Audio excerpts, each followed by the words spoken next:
Hello, everyone. Welcome to Portland Horror Film Festival's panel discussion. We are here with the women of Portland Horror for a discussion about women behind the camera, and specifically in the horror genre.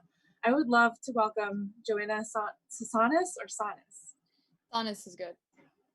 Okay. Director of Morn, Krsy Fox, I Live Alone, Brianne Nord-Stewart, the director of Bot Prox, Ashlea Wessel from Weirdo, Kelli Maroney, who is our bloody judge this year, Maya Korn, who did Diabla, and Sarah Kennedy, who is responsible for Miss Blueberry Beauty Pageant. Welcome, everyone. Hi. Hey. It's really great to see you. Thank you so much for joining us for this discussion. I would like to just kind of get started and find out from each of you what your entry to horror was. And as a director of film, are you mainly working in the horror genre, or is your film in this festival sort of an anomaly? Do you work in other genres as well? I'll start with Joanna. Yeah, I think since I was little, horror was always my favorite genre. Even when I was watching like Goosebumps, that was my favorite thing to watch on TV. And I think it all probably started, I used to visit my grandma in Greece every summer, and they had all kinds of things on TV in the afternoon in Greece, stuff that you really shouldn't have on for kids to watch. And I always felt like when I would watch these things that were really demented and violent, that I felt like I was kind of like peeking behind the curtain and watching something I'm not supposed to be seeing. And that feeling kind of stays. I do kind of always feel like that kid every time I'm watching a horror movie. So I think it's kind of like that combination of fear and awe that makes me love horror so much. And yeah, I only do genre. Horror is really all I do in terms of directing and writing. And in the future, I'd love to get into action, but that's really the only place my interest lies creatively. Interesting. How about you, Krsy? Well, very similar. I've been super passionate about horror since I was little, and I saw the original Texas Chainsaw Massacre really young, and a lot of really far too advanced horror films very early, and I loved them, and I always just wanted more. So yeah, when I started making films and writing films, it was the first genre I went to. It's just very natural for me. So so far that is all I've made. I kind of just get an idea and I go with, what pops in my head. So I'm open to, exploring other genres in the future, but my biggest passion is definitely horror. Fun. How about you, Brianne? So I have primarily been making comedy, and Bot Prox is a horror, gory comedy. It almost sounds like I said hoary comedy, different thing. I guess my intro to horror probably would have been, I know I saw The Shining really young and Poltergeist very young and The Exorcist, and I knew I shouldn't be watching them. But my mom also loved Kathy Bates, and I remember this, like, Play Misty for Me was like a really big thing for her. Also the Greek movie, which is not a horror film, but Joanna, you mentioning, I can't remember what it's called right now. No, it was like a middle-aged woman who leaves her husband because he wants the same thing for breakfast every day, and goes to Greece and like falls in love with a man and has a love affair. That sounds awesome, but no, I don't know. It was originally a play. I digress. But my adolescence was like Scream, like the Scream franchise. I Know What You Did Last Summer, that kind of stuff. And otherwise, I'm like super afraid of horror movies, and I have to like plug my ears. Like, I'm that person. Last year, the last like 18 months, I was working with Mike Flanagan and had the pleasure of seeing Dr. Sleep in LA at the I think it was the USC campus, and with Mike Flanagan and Michael Fimignari, who shot it, and I was the only one in the theater who was like scared and screaming of certain things. Like, none of the other students there were. So like, I would scream, they would laugh, and that's me in horror. I think your reaction is actually what horror movie filmmakers want. to have the audience react. I mean, I don't know how people make, I mean, I know that I'm successful in comedy because people laugh, and you know that you're successful in horror if people scream. So I don't understand how people make drama films, because how do you know whether you're successful or not? So true. Ashlea, how about you? What was your entry to horror? I didn't think I liked horror for like most of my young life. It's really weird now that I think about it. Maybe it's like a gatekeeping thing where people are like, that's not horror, like Texas Chainsaw is horror. So I only realized later on, I was like, oh, all the things I kind of went towards were more genre pieces. Like I think, like I'm a child of the 80s, so my stuff was like The Last Unicorn and like The Secret of Nims, like those crazy 80s animated movies where you would no one would make that for children nowadays. We were terrifying. Like, so that's the stuff that I was like obsessed with when I was a kid. And then I think I kind of didn't like, I was always into that stuff, but then I think I watched when I was like 11 or 12 or 13, I watched Candyman in my friend's basement. And then I was like, oh, there's something here. Like, I don't know what it is, but like ever since then, I've kind of been like, wait, maybe I do have that side of me. And so I kind of, and I guess when I first started making films, it's like, I didn't even think about making something else. It just was like, well, yeah, obviously it's going to be a horror film. Like, there's no question. And in the future, I mean, I love like dark fantasy or in sci-fi and action and all that stuff, but I don't know that I would make it without like a bit of a horror bent. Like it has to be dark for me. So that's my relationship with it. And Kelli Maroney, you are well known for being the actress in Night of the Comet and Chopping Mall, but have you always been drawn to horror movie roles, or those seem to be the ones that were offered to you? And do you enjoy acting in other genres as well?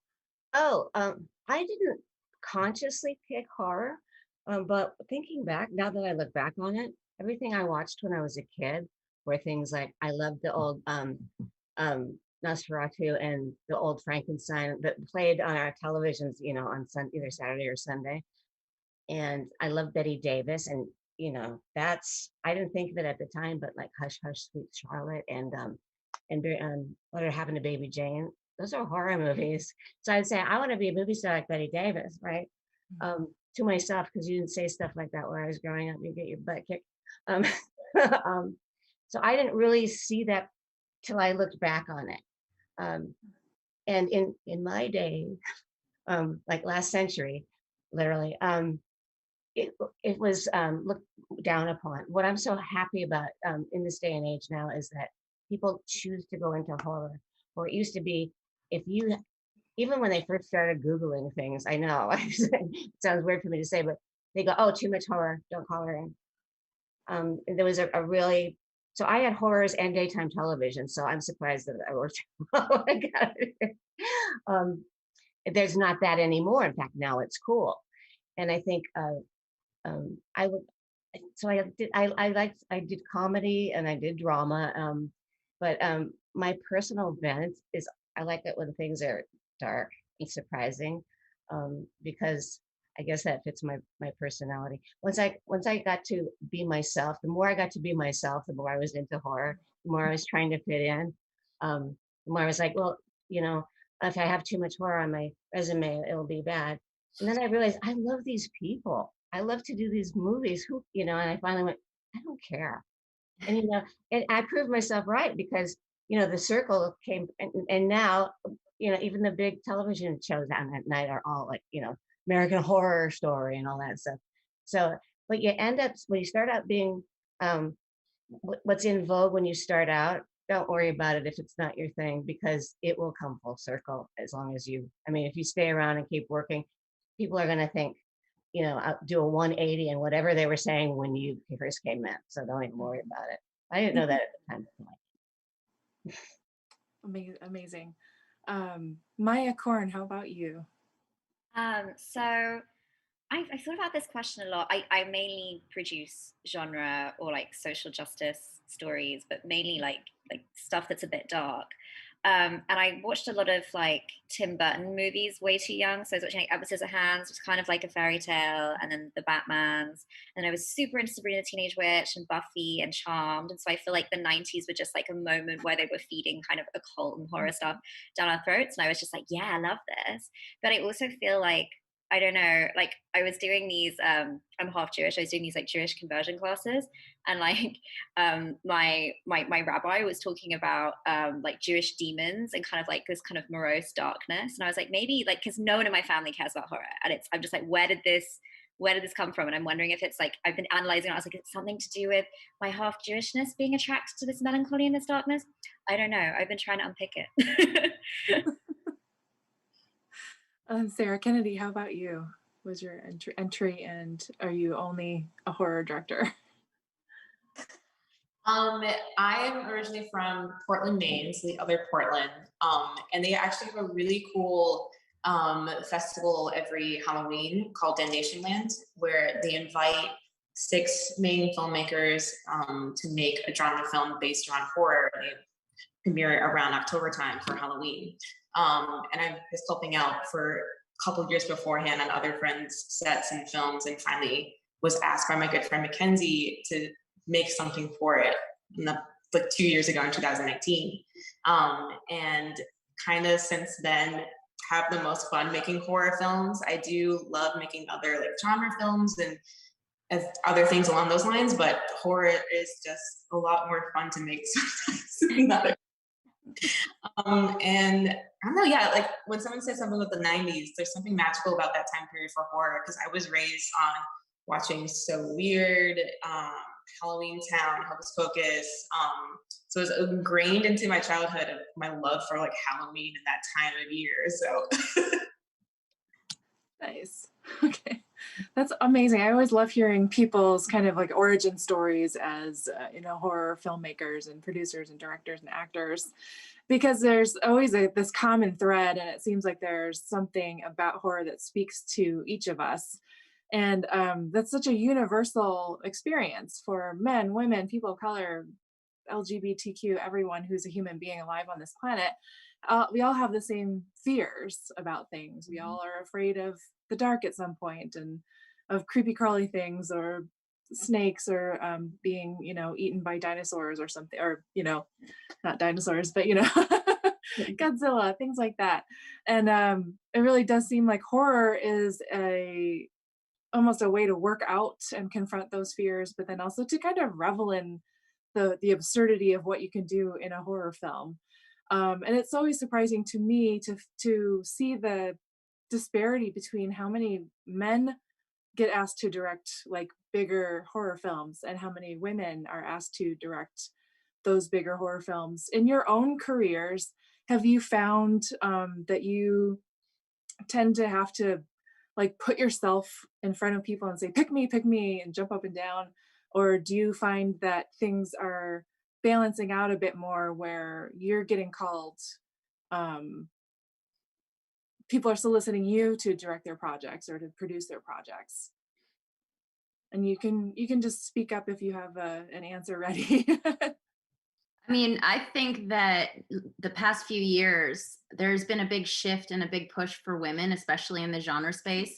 And at first it was like, oh, well, we have to open it up. We have to give them a chance. And now I feel like women have proven themselves, and then now they're like seeking out the female voice because we have such a different perspective. And I personally, in the past little while, have been reached out a lot to, but it's not just because I'm a woman, it's because of I do something a little different than maybe a lot of the men who would approach the same project. And I think that's really been exciting, because it's not just like, oh, well, you're a girl and we have to fill up a quota and we have to put a woman in, and also I find that before, women always had to be competing against each other because there was such a small, amount of spaces for us. And now I've just noticed that this community of women, everybody's supporting each other, and you'll see a woman win and you're not jealous. You're like, yes, that's just kicking another door down. And it's just been like this different feeling the past few years that is genuine. And it's been really exciting. I mean, Kelly's been around a long time, and she knows, you know, how hard you have to fight to get that respect. And I have a lot of friends who've worked in film, horror specifically, for a very long time, and they've told me how much they've felt the difference and the change. And you know, even in my film, I have Bonnie Aarons as a star, and she's in her 60s, and she's been doing this forever, and she's been killing herself to get, you know, these opportunities. And it, like, you know, 60 years old, she gets to be the nun. You know, it takes that long, and now it's just a different world. And I'm really excited to be a woman right now, and this is really cool. I was just happy to be a part of this panel. Nice. It is. That's an interesting point, and I'll let you guys speak up. But I just wanted to mention that we were really pleased with the number of films we got this year with older female protagonists. We didn't just see a bunch of ingenues running around screaming and dying. We saw a lot of you know, 30s, 40s, 50s, 60s, and 70s women in all different age groups being portrayed on the screen, and I think that's a really wonderful thing. And I think, honestly, saying that, I think a lot of it has to do with women writing. For other women, I feel like for a long time it was like, if you weren't a teenager, or you weren't in your early 20s, or you didn't play the mom, like there's a lot of in-between roles that, you know, I've heard a lot of people talk about that. Barbara Crampton, I've heard speak about that, you know, she's like, there was a moment in her career, she's like, oh, there's no roles for this weird in-between age, and women stepping in and writing roles. I think that's changed, and now there's roles for everybody, which has been really exciting. I'm guessing that a lot of that, like a lot of the age disparity or like the lack of representation on screen for older actors or actresses, or we can use actor as the blanket term in general, just has a lot to do with us mostly being in North America and the kind of families that we have, because often, like, typical like North American culture is very separate. Like, we don't live with multi-generations within the same household. And you know, a lot of people who are second or third generation immigrants, they have stronger ties to their families, especially if the whole family is in one place. Whereas, like, I moved away from home right out of high school, and I've never lived in the same province again as my family, and my family's pretty small, and like neither my sister nor I are having kids, so like that's it. We don't have a lot of connection to older people. But I made a short film called Beat Around the Bush about a 75-year-old widow with Alzheimer's who decides it's time to have her very first orgasm ever. And the only reason that I thought about that and then pursued the film was because my grandfather's wife was in a home with Alzheimer's, and people were talking about like the people who have dementia, they don't have the like filter and like they're just ready to like jump each other's bones because they're not thinking about it. And the only reason that that came to my mind was because I have a relationship with my grandfather, and like I go visit him. So I think that's part of the reason. As far as like being a woman in film in general, I've done a number of very like have won a number of awards from like accredited film festivals and like recognized film festivals, but people don't often ask me. They're not hiring me for anything, whether that's because I'm doing comedy, because I'm doing taboo comedy, like that's a huge thing. Like Hallmark will never hire me because like every fucking poster I have has like some sex toy or like something on the cover of it. And like there is zero nudity in any of my films. There's actually zero sex in any of my films. And to date, I guess there's actually violence, but because horror. But like the suggestion and like conversation about that stuff in a real way makes me more untouchable than if I had a nude woman in a scene that was like American Pie. Like that would be way more acceptable. And so with people now approaching me to do things, funnily enough, it is for horror, even though I don't have a straight horror sample, but it's because they want a woman. So I'm only getting approached for work because people are looking for female directors.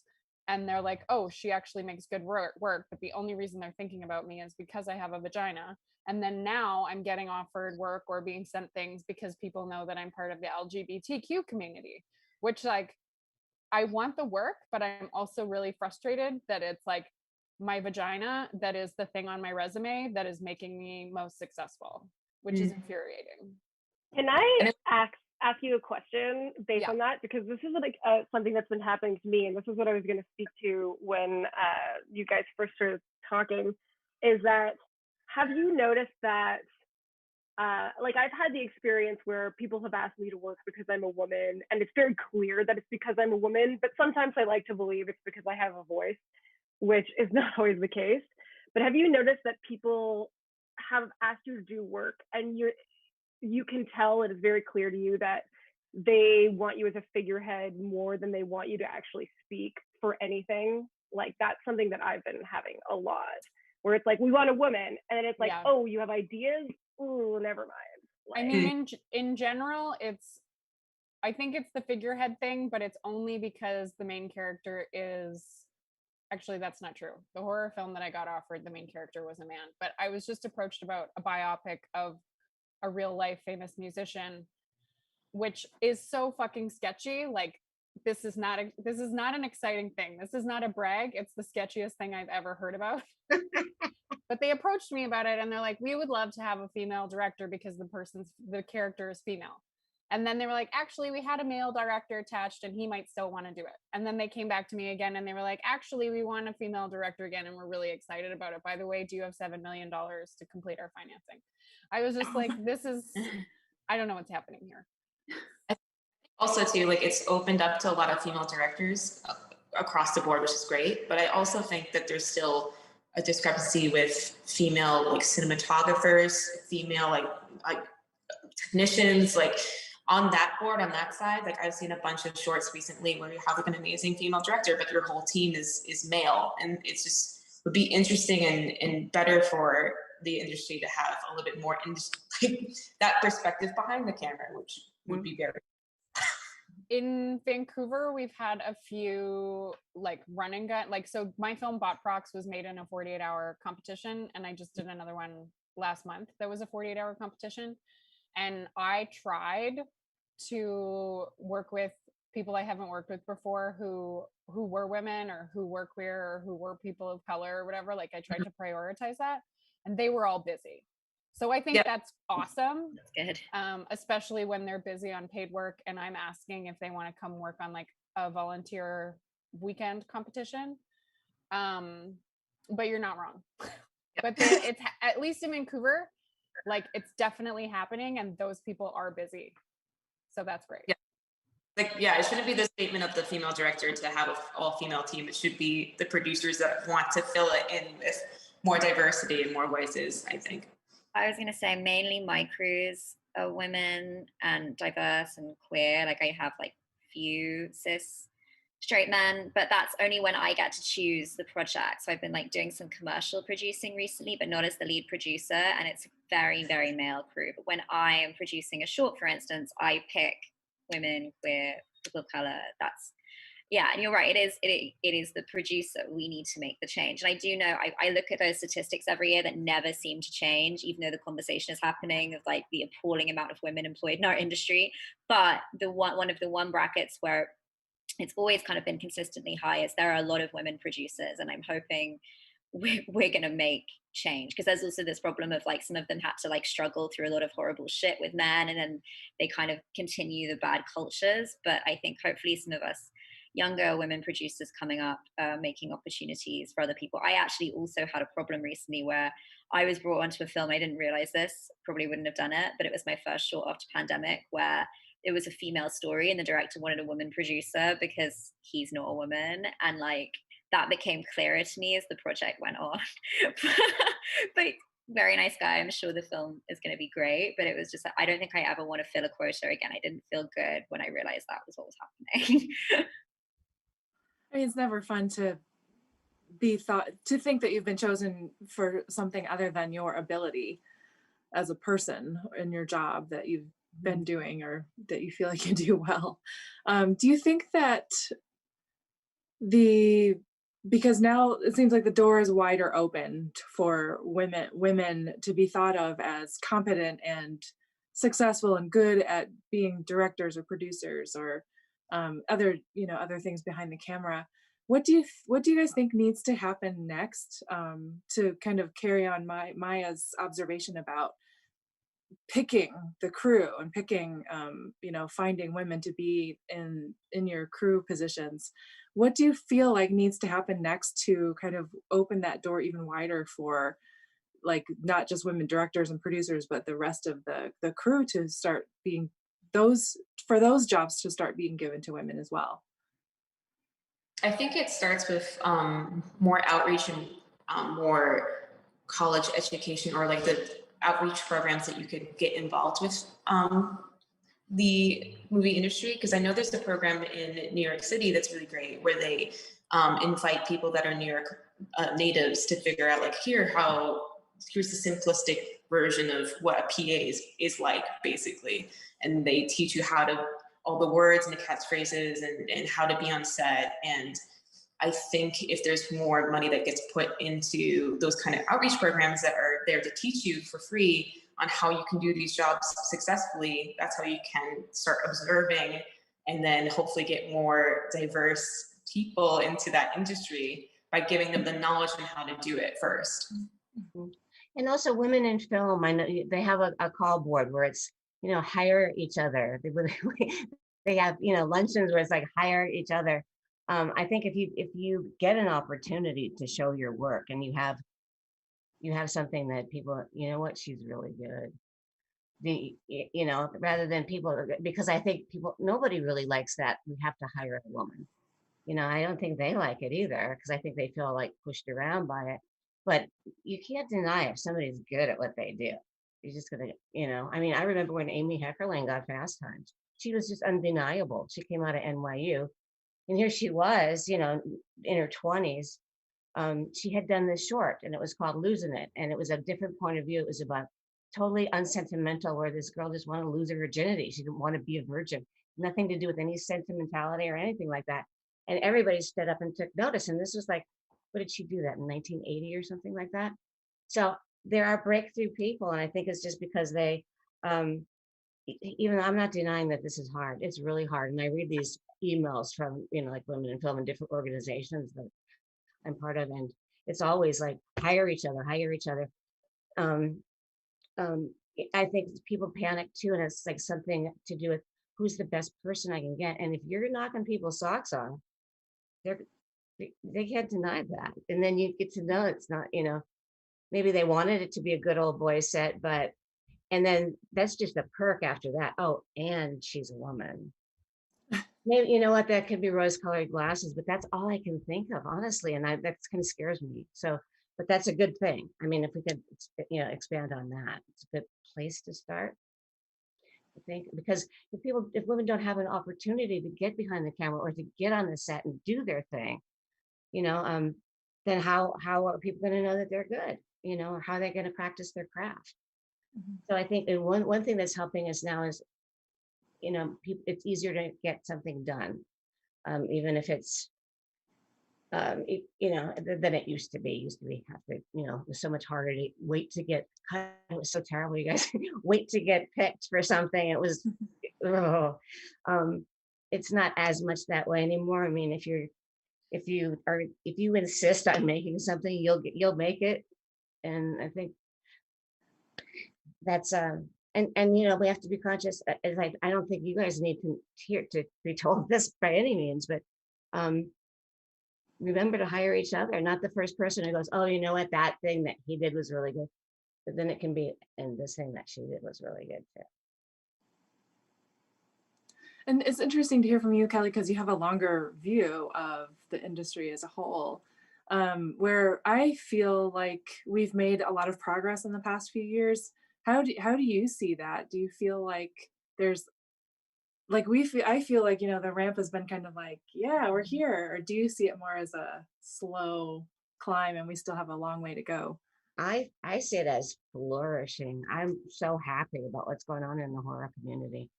Because I do get to see a lot of women working, and well, you just didn't see that before, so I have something to compare it to. And while yes, there are still there are a lot of struggles, and a lot of things really make me wish that things were different, but the growth has been exponential, and it's fantastic to see, and women telling stories. And as you mentioned, stories that aren't about a 20-year-old with her top off, is fabulous. It's an exciting time to be an actress for me too, because now you feel like I've grown into these roles, where I was always kind of a character actress anyway, but it's exciting to know that you've only, like for me, I've only just begun to do what I'm just only going to find out now, what I can still do. And I think it's, comparatively speaking, it's a miracle. Well, that's reassuring. It's only going to continue. It's just only going to continue because it's snowballing, and I can just see it. I mean, so many people I know in the horror community are hyphenates, and then you see, well, I thought, they'll act occasionally, but all of a sudden they're a director, all of a sudden they're producing. And I think we've all learned collectively, men and women, we have to make our own projects. You can't just wear one hat anymore. And that's going to help us too. And has been helping us a lot. Because once we can hire other women, we know what their work is. Because there's that scare factor too of you have to, it's so scary to make a movie. You have to feel like you're sure that who you have is going to come through for you. And that's a big deal. So that's something that we do have to, that's beyond gender. That's just the way it is. Please don't screw this up. And do you all find that as women, if you have a project out there and the feedback from people I know can be intense when they find out that this thing that they thought was really awesome was directed by a woman, and their attitude kind of changes. Have you run into that a lot in your work, or are you kind of managing to avoid the backlash from the incels and people who think that women shouldn't be doing what you're doing? They're always going to be there, I swear. They're there. I don't know. You guys are younger, so what do you think? I was gonna say, sometimes I have the opposite thing. It's like I see a film that I feel like is a male perspective, and I find out it's a woman who directed it, and actually really helps me, and I reprocess the film because I'm like, oh, if a man, not cool, and a woman, I was like, oh, that's interesting. Why did she make that choice? Like, why is she doing that? But usually, if someone finds out, like, because I mainly work with women directors, like one of the directors is a women people are really, really excited and happy. I will say there are a few, and I'm not going to name names, like film festivals, I feel like, that still preserve the old guard and just want to program their friends who are male. So I've experienced it in that way, and that's extremely frustrating. But in general, I think people are really excited and receptive to the women directors I work with. So that's cool. Mm-hmm. Yeah, I agree. And I think also it's nice when someone just watches a film and just thinks it's a great film and not just a good film for a girl, and there's been a lot of films the past few years that I'm like, I didn't know going in where male, female, who directed it. I remember one of the films was this film Revenge, and I just watched it because I was like, oh, this looks interesting. And it was so great. And I was so excited when I found out a female wrote it, because she had a different perspective than maybe another female would have. She did something different, and it was, a film about rape, and it was brutal, and it was, I thought it was really, that film specifically stuck out to me just because going into it, I had no idea that it was a woman that, wrote and directed it. So. Yeah, and the more we get away from what is a woman's perspective, which in its own way is can be pretty sexist, and you get to be surprised. At this is that a woman gets in there and does her thing, and it's not the a woman did this, it's not at all. You can't tell. I mean, and that's a really good lesson for everybody. You can't tell. Yeah, definitely. So what's the I know that Brianne is going to have to depart soon, but I wanted to get your perspective on, and just to have you talk a little bit about your film Bot Prox, which I don't think it hasn't shown yet. So no, it's playing tonight.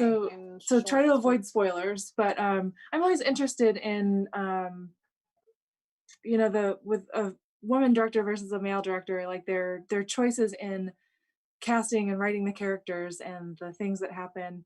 And your film is very female heavy. which I love. And it's also very funny and also very bloody. Yes. But was there a conscious choice to make most of the characters women and have like the male characters? It feels like there's a role, like a kind of flipped script in the roles, whereas normally you would see the males being the dominant characters in a film and the females being kind of a little more than window dressing, but in this case it's kind of flipped. So I made this as part of a 48-hour competition. And at the time I thought I'm going to do some kind of, because you're not allowed to plan anything ahead of time other than like location and casting. So I wanted to do a surgery scene because my agent told me that would be helpful for my reel and getting hired for television.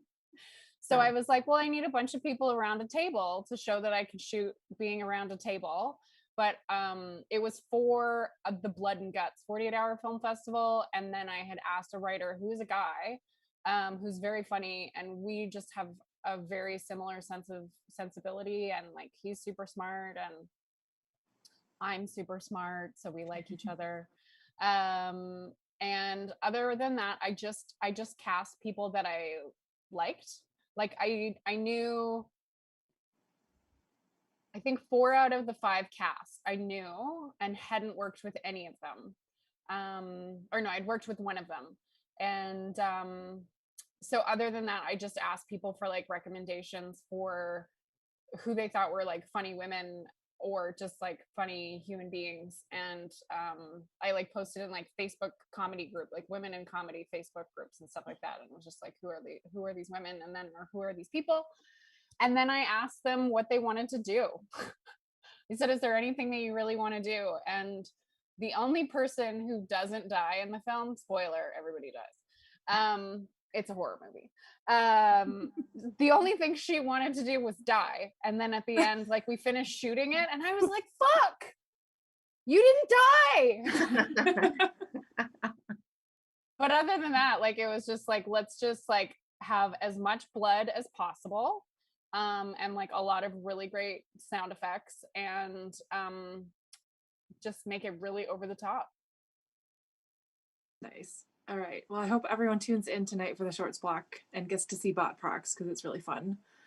And if Trailers you have on the Portland Horror website as well. Yeah. PortlandHorrorFilmFestival.com/films and look for Bot Prox to see the trailer. Thanks, Brianne.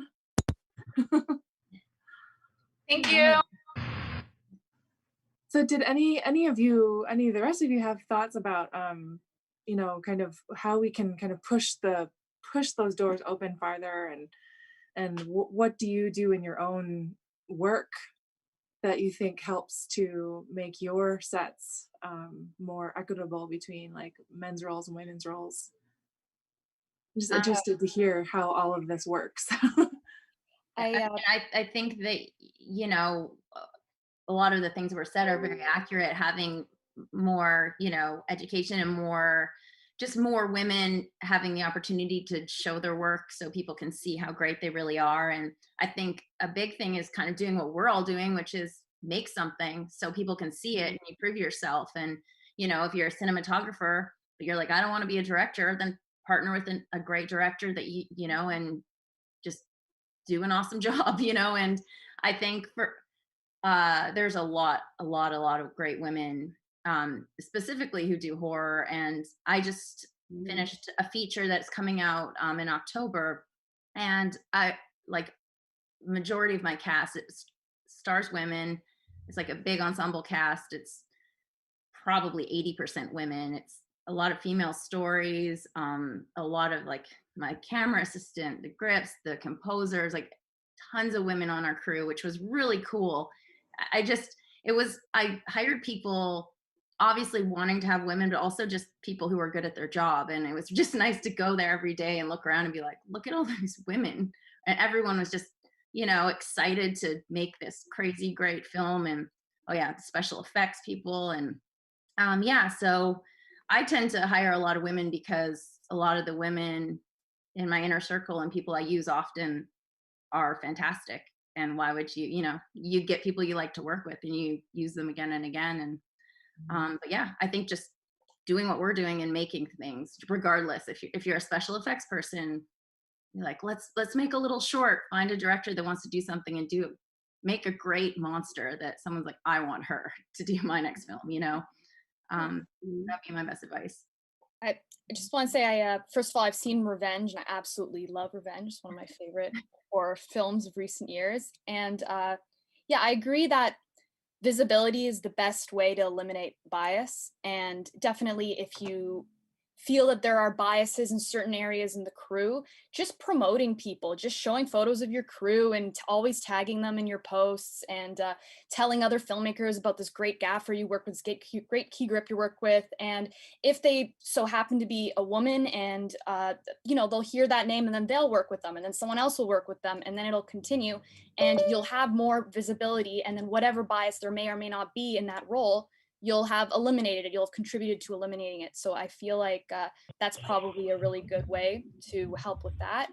And in terms of Revenge is kind of an interesting film because I absolutely loved it. It was so brutal, and it was such an authentic voice, and it's just a stunning piece of art. But the marketing for the film, they focused on like trolls online that wrote negative things about there being a female filmmaker. Like that's what the marketing push was, which I guess they were trying to do like a fu to these guys that were commenting. But there were very few comments like that, and they were focusing on them and giving them more of a voice than her film. So I do feel like there's a fine line when, yeah, we want to promote films that are made by people who historically have not had a voice, of course, because you're going to get something so much more authentic and new. At least that's one way to get something authentic and new, is to hear from someone you generally haven't heard from. But on the other side, it's like they focused so much on that it distracted from how great of a film it is. You know, like it was an incredible film, and regardless of the gender of the person who's directed it, and her just being a woman and having directed that amazing movie, that on its own is eliminating bias. You know, I don't know if they necessarily needed to go that far with the marketing. So yeah, just that's just one thought I had about that film. Interesting. Yeah, it's again, it's like, how do we get to a point where we're honored and complimented for our work rather than our gender or sexuality? Is interesting. I think that Cecilia just joined us. I'm gonna unmute her and see if that's actually her. Except I don't know if I can actually unmute her now. Cecilia, if that's you that just called in, can you unmute yourself and say hi? Okay. Sorry guys. Did the rest of you have thoughts about just kind of pushing this culture of like women are just as good and sometimes better than men in the film industry? Well, I think that festivals like this are a great way. I mean, all the exciting filmmakers that I've seen coming up, I've been seeing them because I see their stuff in festivals. And then the next thing I know, I see them doing this and this. That's men and women too. But I also think that the men coming up in horror right now are used to, I don't know if that translates to the crew though, I really don't. They're not from that old generation where they know it's not cool. You know, some of these older guys like that were in their 50s when they didn't know it wasn't cool. They didn't get it. So, but these guys get it, you know, and that's I know, but it is progress. And I just think the more we can see what women are doing, the less we're going to have to worry about a very special woman's picture, you know, the less we're going to have to worry about that overkill of, oh, a woman, you know, having to point that out. It will normalize women doing their thing, being who they are, and you know, and giving us their craft and their talent. I'm interested to know how you, Maya, you brought up that when you see a film by a woman director, and you didn't know that it was a woman director, you can kind of reframe your viewing of it and think about it in a different way. Do you feel like that comes through in most every film that you've seen by a woman director? Like, I guess I'm wondering, like, how often do you feel like your unique point of view as a woman comes through? And is that something that's important to you, or is that kind of just an aside to what your work is about? There are some I just know it's a female filmmaker. Like it's like, and it's sad to say, but there's some that's about issues to do with us. Like there's like motherhood or like childcare, or there's some that's just like very very clear. And I'm sure there are other much more interesting themes where it's clearly about women too, like beauty salon or whatever. But I think when I was making that comment, it's more that sometimes I'll see a film that I feel like if a man had made it, I would just be like, this is a terrible, terrible film.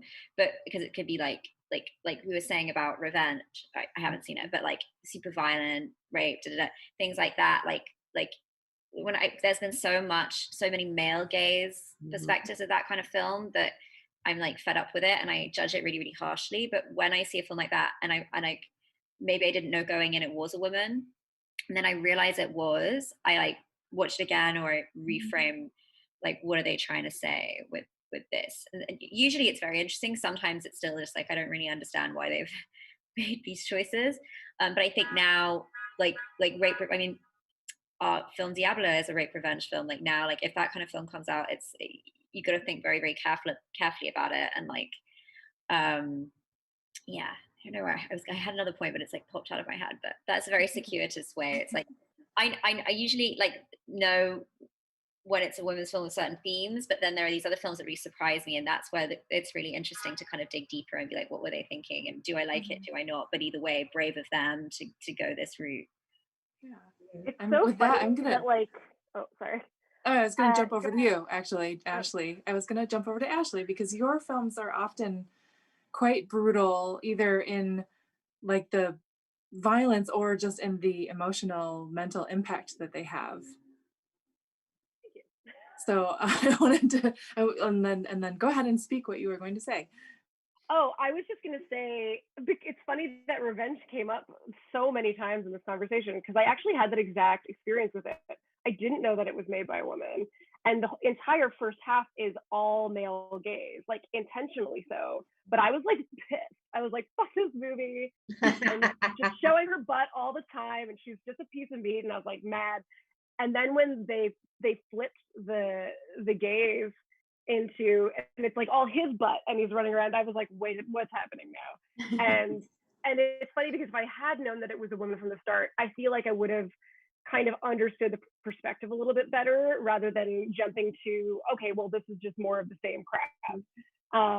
But that said, I think it's something that I've noticed a lot, that if I do know it's a female perspective going into it, sometimes I am baffled, just like you said, Maya, like where I'm like, wait, what? And then I have to remind myself that, you know, as much as there's so many like forward-thinking women out there and people who are really interested in social perspectives and progress, there's also women who have very internalized misogyny and who are still playing that old game. And we can't put everyone in that same bucket. You know, it's like women have diverse perspectives just like men do. So it's like, so I'm not necessarily going to connect with that perspective every time, but it's a weird thing to try and kind of put your brain in that space when you're watching something. And sometimes it does take 2 or 3 watches to try and figure out where you stand with a film. I was going to say. And your film Weirdo showed screen last night, and I really found it to be surprising in the twist at the end, where I'm just gonna tell people, if you haven't seen it yet, go see it right now. Pause and go watch it. But you know, it's like the bully gets his in a very brutal, disturbing way, because you discover that the person being bullied has their own thing going on with like collecting their teeth. That's, you know, maybe they're a young serial killer in the making or something like that. Where did that story come from? Actually, the bully doesn't get his. The bystander gets his. Oh no, you're right. The bystander. Sorry. So that story, and it's funny because I did want to intimate that that's what was going to happen. But that story just kind of came from, I mean, it is interesting because it is the only film I've made with male leads. They've always been female prior to that. And I think a lot of it is the desire to kind of investigate like that toxic masculinity and the violence that comes along with like adolescent men or like adolescent boys bullying each other, whereas like with girls it's just as hurtful and awful, but it's like it's less violent, it's less machismo and less physical.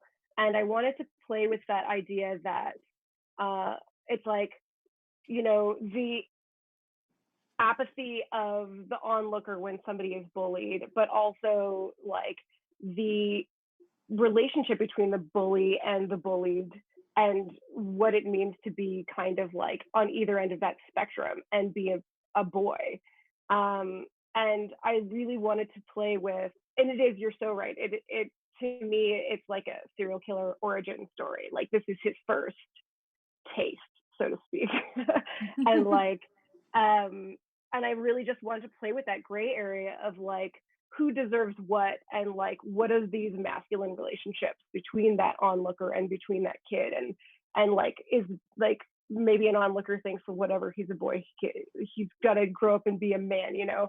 So it's like all of those, all that testosterone is kind of floating around in that. But that's kind of what that was all about. Yeah. Awesome. Sorry, I'm trying to see if Cecilia, if you can hear us, if you can unmute yourself and say hi, we would love to talk to you. I'm not sure This if is she how was horror able to. movies start. Yeah, I know. And it's even funnier because it's a number that has called in and not an actual name. So Mysterious. Ashley, I noticed the bystander actor was in Psycho Gorman. Yes, yeah, he was Reese. He's awesome. Yeah, He's fantastic. he was great.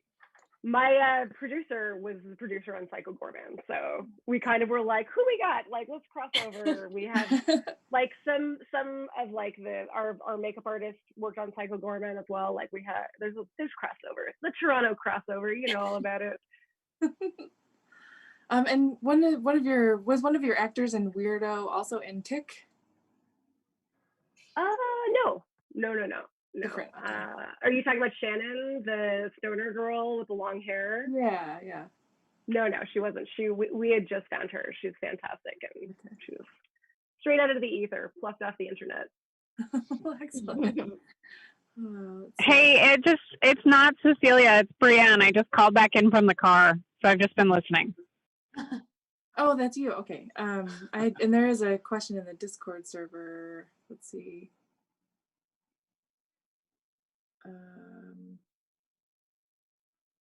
This is where is it? Where'd it go? Let's see. I'm sorry. I'm like juggling like 4 different avenues of messaging all at once. But we actually should probably get wrapped up. But Sarah, Miss Blueberry is coming up. Miss Blueberry beauty pageant is coming up, and it's like one of the funniest things we've ever seen. That is coming up on Monday in the shorts block number 7, Monday evening at 7. Maya Korn, your film Diabla, which was actually directed by Ashley George, who was with us on stage on Monday, is still available to watch streaming through portlandhorror.eventive.org. And Kelli, we're going to be chatting with you more on Monday to talk more about your career. Ashlea Wessel's Weirdo was in the shorts block last night, shorts block number 3. And that is also still streaming on portlandhorror.eventive.org. Krsy's film I Live Alone was on Monday opening night, and that played in the theater, but it is also streaming online until August 8th. And then Joanna, your film Mourn is coming up on Monday in shorts block 7 as well. So hopefully the audience members can check all of those out and then come back and watch the Q&As that'll be after the streaming shows. Did any of you have anything else you wanted to leave as a parting word? I want to say thank you, and I really wish I was in there in person. So hopefully it gets to pop over a different next festival. But thank you so much for playing Diabla and looking after Ashley. I was very jealous. Yes, thank you for including I Live Alone, and it was so great last year being at the part of the festival. So I was super excited to be back, and I really hope I get to at some point work with all of you girls, because I think, I don't know, we would make something really cool together. So we should try to do that at some point. And obviously, thank you, Gwen and Brian, because you guys connect a lot of great people. Actually, I have to mention, last year you played What the Spell with Make-A-Wish, and I plucked Josephine and Edward from that, and I've worked with both of them since. So you guys are the great. Oh, that's amazing. I just want to say thank you too, and I just want to tell you that it's so great to hear everybody speak, and I'm so energized and so inspired by having a conversation like this, and I'm just delighted to meet you all, and congratulations everybody, and I hope to get to work with you guys, and thank you Portland Film Festival for having me too. You're welcome. Thank you for being here. And I would love for each of you just to tell our audience where they can find your work, or where they can follow you on social media, so they can see your upcoming projects or check out your past projects. Joanna, are you on Instagram, Twitter, Facebook, TikTok, any of those? Not TikTok, but I am the only Joanna Tsanis on the internet, apparently. I guess there can only be one. So if you look up my name, like, that's all you'll find until there's another one. And then I'll have to find her. And Krsy? Yeah, I'm Instagram, Facebook, KrsyFox.com. You can find out, or my production company, One Fox Productions, as well, all the platforms. Okay.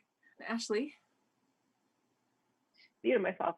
It's at Ashlea Wessel on whatever you got. Not TikTok. I don't have TikTok. And Grumpy Bones Pictures is on Twitter and Facebook as well. And yeah, that's it. Ashlea Wessel, Ashley with an A. And Maya? So I feel like best for my news is my company's Facebook, which is MHK Productions, and then my Instagram is my.my.muy. But I feel like I just post like it's not really for film people, but if you want to follow me, you're welcome. But really, yeah, my production Facebook is probably the best to get my news. Okay. And Sarah? You can find Miss Blueberry Beauty Pageant on Facebook. We just searched Miss Blueberry Beauty Pageant. And I'm on Instagram at Vampire Pageants. Cool. Nice. And Kelli, where can people find you? Oh, I'm Kelli Maroney at every place. KelliMaroney, because it does get spelled, and that's okay. Okay.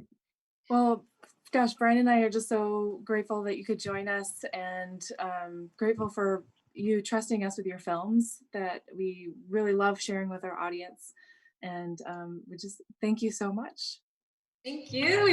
And if you want to look me up, it's B Nord-Stewart on Instagram and Twitter. BNORDSTEWART, and my website is nord-stewart.com. Excellent. For bot procs and others.